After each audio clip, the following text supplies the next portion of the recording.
ఈ వెహికల్ వచ్చేసి royal Enfield classic 350 BS4 కాదు. BS3 అనుకుంటా తెలిసి. సరే అది మ్యాటర్ కాదు. దీనికేంటంటే రబ్బా రబ్బా సౌండ్ వస్తుందా? ఐ మీన్ డిస్క్ ప్యాడ్స్ అరిగిపోయినాయి బ్యాకు.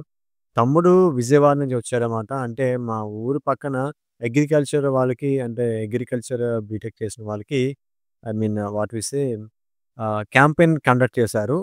ప్రాజెక్ట్ వర్క్ లాంటిదనమాట. సో, దీనికి మనం Royal Enfield genuine disc pads అయితే వేయడం జరిగింది. కస్టమర్‌కి ఇంటిమేట్ చేసి, "తమ్ముడు నీకేది కావాలి? జెన్యూన్ కావాలా? లేదా సెకండ్ క్వాలిటీ కావాలంటే" జెన్యూన్ వేసేయమన్నాడు. సో, వారి కోరిక మేరకు డిస్క్ ప్యాడ్స్ అయితే కొత్తవి మీ ముందే సీల్ ఓపెన్ చేశా. బైక్ బ్రేక్ కంపెనీ వస్తుంది. రాయల్ ఎన్‌ఫీల్డ్ ఒరిజినల్‌దయితే. So, bike brake one of the better అంటే బానే ఉంటుంది డిస్క్ బ్రేక్ అనేది. అట్లా అని ఏఎస్‌కేని తక్కువ అంచనా ఏయకూడదు. దేని క్వాలిటీ దానికుంటుంది. దేని బ్రేకింగ్ దానికుంటుంది.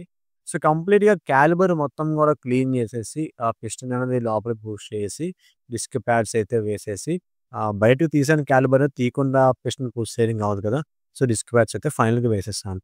అట్లనే మన అకౌంట్ కూడా ఫాలో అవ్వకపోతే ఫాలో కొట్టేయండి.